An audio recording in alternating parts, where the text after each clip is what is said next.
महाराष्ट्र काय कर्नाटक काय सर्वांनी सबस्क्राईब करा खिलार महाराष्ट्राची शान आणि क्लिक करा बेल आयकॉनवर। एन्जॉय। नमस्कार मंडळी, आज खिलार महाराष्ट्राची शान चॅनलच्या माध्यमातून आपण जातीवंत कालवड खोंड असतील, वळू बैल असतील यांच्या मुलाखती बऱ्याच पाहत आलो।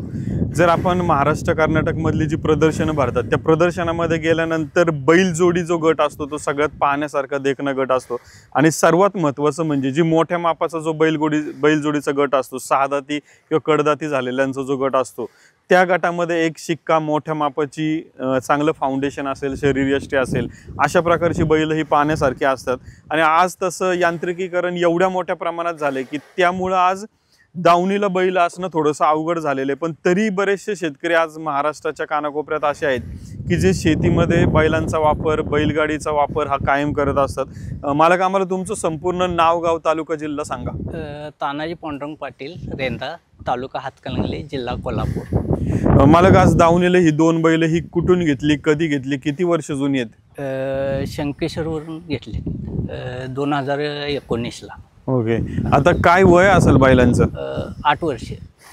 कोणत्या कामासाठी वापरतो आपण ही बैल? शेतीच्या, ऊस वडायला। आता शेतीमध्ये किती क्षेत्र आहे तुमचं? तसं 3 एकर। मग त्या 3 एकरात ट्रॅक्टर किती वापरता, बैल किती वापरता?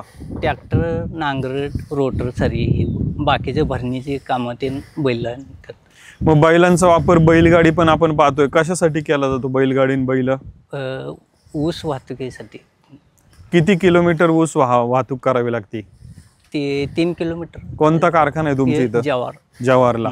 मग आता ऊस वाहतूक करत असताना बैलांमध्ये आपण जो ऊस भरून घेऊन जातो त्याला किती लिमिटचं हे असतं कारखान्याकडून? ते 2.5 टनापर्यंत आहे। ओके। आणि मग आता एवढ्या ताकदी, या वजनाचं ऊस घेऊन जाणं, न्यान करणं, याच्यासाठी बैलांना खुराक, व्यायाम काय पद्धतीचं तुमचं असतं घरी? खुराक एक टाइम घाण्याची पेंड आणि गव्हाचे म्हणजे कणकीचे गोळे। आता एवढं म्हणजे आता 2025 आलंय किंवा म्हणजे यांत्रिकीकरण भरपूर आलंय, तर असं नाही वाटत का की बैल बंद करावी, ट्रॅक्टर, ट्रॉली याच्या माध्यमातून ऊस वाहतूक करावी? नाही, काय बैल पूर्वीपासून बैलाची आवड असल्यामुळे। आणि आता एक गोष्ट आम्हाला विचारायची की शेतीमध्ये बैलांकडून काम करून घेणं आणि ट्रॅक्टरवर शेती करणं याच्यात काय फरक सांगता तुम्ही? नाही, बैलांना कसं होते म्हणजे कडकोपरा तीन व्यवस्थित होते, चांगली मशागत होते।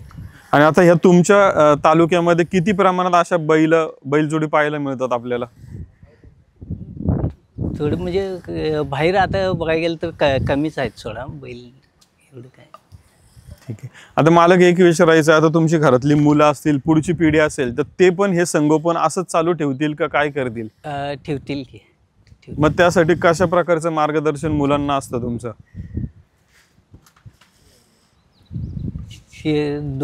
म्हणजे लवकर उठून यांची उसाबर वैरण घालणं। वर्षातल्या कोणत्या महिन्यांमध्ये जास्त काम असतं बैलांना?